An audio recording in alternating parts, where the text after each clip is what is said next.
से संवरती है शख्सियत यारो, जो चट्टान से न टकराए वो झरना किस काम की। चलिए, आज हमारा टॉपिक है वक्फ अधिनियम संशोधन विधेयक 2024। पूरे हिंदुस्तान में ये खबर फैला हुआ है कि संसद में वक्फ अधिनियम संशोधन विधेयक 2024 पेश किया गया है और पूरे हिंदुस्तान के मुसलमान इसका पुरजोर विरोध कर रहा है कि ये संशोधन नहीं होना चाहिए। चलिए हम लोग स्टेप बाय स्टेप समझते हैं कि आखिर खबर क्या है, ये वक्फ है क्या, वक्फ बोर्ड क्या है, वक्फ संपत्ति क्या है, संशोधन में क्या बदलाव होने वाला है और मुसलमान इसका खिलाफ या विरोध क्यों कर रहे हैं। इसे टॉपिक बाय टॉपिक समझने की कोशिश करते हैं। तो सबसे पहला हमारा स्टेप है कि वक्फ क्या है। वक्फ क्या है? तो वक्फ है ना, एक अरबी वर्ड है। वक्फ एक अरबी वर्ड है जिसका मतलब होता है बंदी या निषेध। बंदी या निषेध। इसका अगर आसान भाषा में हम मतलब समझे तो कहते हैं कि धार्मिक उद्देश्य से अल्लाह के नाम पर हम जो धन समर्पित करते हैं उस धन को वक्फ कहा जाता है। फिर समझिएगा आसान तरीके से कि धार्मिक उद्देश्य से खुदा के लिए, खुदा के नाम पर हम लोग जो धन देते हैं उसे हम लोग क्या कहते हैं? वक्फ कहते हैं। वक्फ एक क्या है? अरबी वर्ड है। अब दूसरी वाली बात यहाँ पे समझते हैं कि वक्फ बोर्ड क्या है। तो वक्फ बोर्ड एक इंस्टीट्यूट है, ये एक संस्था है जो अल्लाह के नाम पे जो समर्पित धन है, जो संपत्ति है, उसका प्रबंधन, उनका देखरेख और उनसे रिलेटेड सारी चीजों का वो क्या करता है? देखभाल करता है। वक्फ बोर्ड वक्फ का प्रबंधन करता है। इसे आप ऐसे समझ सकते हैं। अगर हम लोग बोलिएगा कि अच्छा ये बताइए कि वक्फ संपत्ति क्या है, तो वक्फ संपत्ति जो होता है ना, वो चल और अचल दोनों संपत्ति है। यानी कि उसके अंदर में पैसे भी आते हैं, उनके अंदर में जमीन भी आता है, उसके अंदर में मकान भी आता है। यानी कि चल और अचल सारे संपत्ति वक्फ के अंदर में आता है। अगर वक्फ के इतिहास की बात करेंगे तो पूरे हिंदुस्तान या पूरे दुनिया में जब से दस्तावेजीकरण चालू नहीं हुआ था, यानी कि लोग लिखते नहीं थे, मतलब किसी चीज को लिखित रूप से उसका प्रचलन नहीं था, उससे पहले से ही ये वक्फ चल रहा है। यानी कि आप इस बात को ऐसे समझ सकते हैं कि दस्तावेजीकरण करने से पहले ही वक्फ चला करता था। अगर अभी फिलहाल बात करेंगे कि जो संपत्ति वक्फ घोषित हो जाए, जो संपत्ति वक्फ घोषित हो जाए, उसे हम या फिर कोई भी आदमी उसे कोई बेच नहीं सकता है, किसी को विरासत में नहीं दे सकता है या फिर किसी को गिफ्ट में भी नहीं दे सकता है। यानी कि वक्फ घोषित हो जाने के बाद वो किसी को आप गिफ्ट में नहीं दे सकते हैं, किसी को आप विरासत में नहीं दे सकते हैं या फिर आप उन्हें बेच नहीं सकते हैं। वक्फ बोर्ड के जो अधिकारी हैं उसे धार्मिक उद्देश्य से वो क्या करेंगे? अलग अलग जगह पे वो काम पे लेके आएंगे, चाहे उनका पर्पस जो भी हो। अगर अभी संपत्ति का इस्तेमाल की बात करेंगे कि वक्फ की जो संपत्ति है उसका इस्तेमाल कहाँ होता है, तो वक्फ की संपत्ति का इस्तेमाल होता है शैक्षणिक संस्थान बनाने के लिए, कब्रिस्तान बनाने के लिए, मस्जिद बनाने के लिए, अनाथालय बनाने के लिए और भी अलग अलग धार्मिक काम के लिए वक्फ संपत्ति का इस्तेमाल किया जाता है। प्रेजेंट टाइम में अगर पूरे हिंदुस्तान की जो वक्फ बोर्ड, जो 30 वक्फ बोर्ड है, अगर उनकी पूरी संपत्ति की बात कीजिएगा तो 9 लाख एकड़ जमीन है वक्फ बोर्ड के पास, 9 लाख एकड़। और उनकी पूरी अगर प्रॉपर्टी की बात कीजिएगा, संपत्ति पैसे की बात कीजिएगा, तो उनकी जो रेट होता है ना वो 1.2 यानी कि 1.2 लाख करोड़। और पूरे हिंदुस्तान का थर्ड सबसे ज्यादा जमीन है इसके पास, सबसे ज्यादा, तीसरा सबसे ज्यादा जमीन है। यानी कि सबसे ज्यादा जमीन पहला नंबर पे आता है किसके पास है? रेलवे मिनिस्ट्री के पास। फिर है दूसरा रक्षा मंत्रालय के पास, डिफेंस मिनिस्ट्री के पास। तीसरा सबसे ज्यादा जमीन किसके पास है? वक्फ बोर्ड के पास है। कितना? 9 लाख एकड़ जमीन। ओके, ये तो हमने समझा कि वक्फ क्या है, वक्फ बोर्ड क्या है। वक्फ की संपत्ति क्या है, इसका इस्तेमाल कहाँ किया जाता है, और वक्फ के जो संपत्ति का इस्तेमाल किस किस तरीके से किया जाता है, इसे हम समझने की, हम लोग इसे समझ लिए, हम लोगों ने इसे समझा अच्छे तरीके से।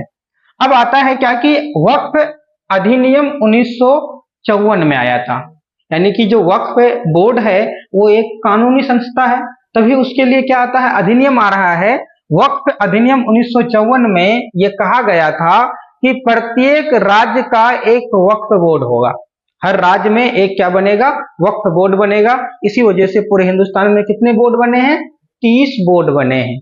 उसके बाद 1964 में केंद्रीय वक्फ परिषद बनाया गया। क्या बनाया गया, केंद्रीय वक्फ परिषद बनाया गया, जिसका काम है कि वो वक्फ बोर्ड के कामों का देख रेख करना और वक्फ बोर्ड को सलाह देना, और फिर किसी भी तरह की कोई समस्या हो जाने पर उनका न्याय देने का भी काम केंद्रीय वक्फ परिषद का क्या कौन करता है, मतलब वक्फ न्यायाधिकरण करता है, वक्फ न्यायाधिकरण करता है।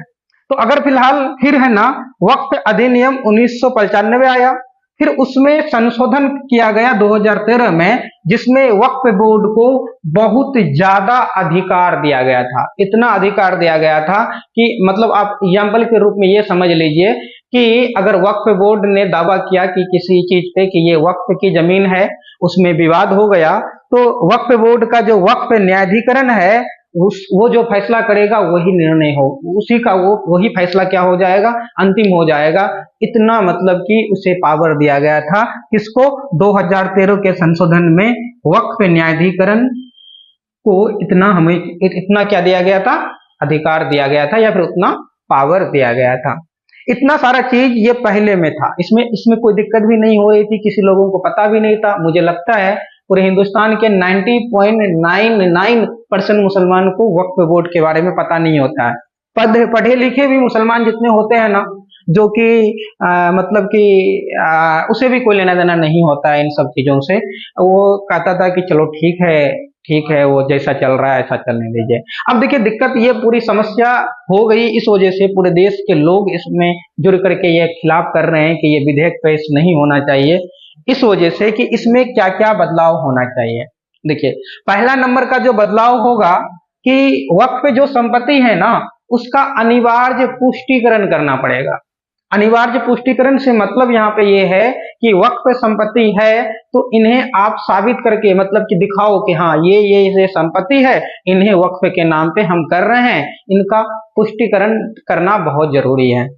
अब ये दूसरा क्या है कि वैध वक्फनामा फिर बनाना पड़ेगा। जैसे कि मुझे अगर 2 लाख रुपए देना है वक्फ बोर्ड को, तो मुझे वक्फनामा बना करके, वैध वक्फनामा बना करके हम उसे दे सकते हैं, वरना बिना वक्फनामा के किसी भी संपत्ति को वक्फ नहीं घोषित किया जाएगा। नया बदलाव ये होना है। तीसरा है कि जो स्वयं संपत्ति घोषित करने का अधिकार जो था ना वक्फ बोर्ड को, ये अधिकार नहीं दिया जाएगा। हर बोर्ड के साथ में मतलब कि वहां के जो डिस्ट्रिक्ट मजिस्ट्रेट को जोड़ा जाएगा, और वहां के जो डीएम होगा वो निर्णय करेगा कि ये वक्फ संपत्ति है या नहीं है। यह एक बहुत बड़ा चेंज है। तीसरा यह है कि बोर्ड में 2 महिला और 2 नॉन मुस्लिम को शामिल किया जाएगा।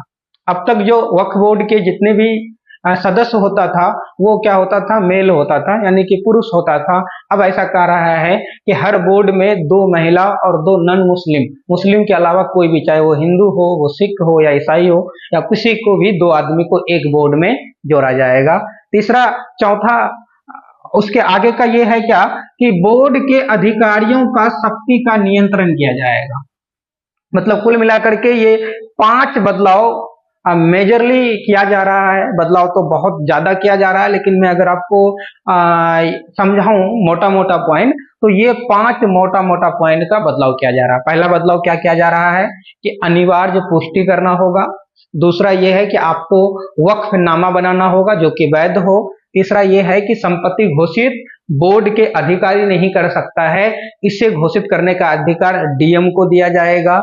चौथा यह है कि 2 महिला और 2 नॉन मुस्लिम को बोर्ड में शामिल किया जाएगा। पांचवा यह है कि बोर्ड के अधिकारियों को नियंत्रण किया जाएगा, है ना। आप लोग अच्छे से इन्हें समझ लीजिए, और भी अगर आप मुझे बताने के दौरान अगर हमसे कुछ गलती हो गया हो तो इन्हें आप इग्नोर कीजिएगा, क्योंकि हो सके हम भी इंसान हैं, कुछ तो मिस्टेक हो ही सकता है हमसे भी। लेकिन फिर भी मैं हिंदुस्तान के सभी लोगों को ये कहना चाहूँगा कि जिस हिसाब से वक्त बदल रहा है, इस वक्त के दौर से खुद को खड़ा करना, खुद को साबित करना बहुत मुश्किल हो जाता है। खास करके मैं सारे मुसलमान लोगों से ये कहना चाहूँगा कि आप है ना, अगर एक टाइम कम खाओ लेकिन फिर भी अपने बच्चों को पढ़ाइए।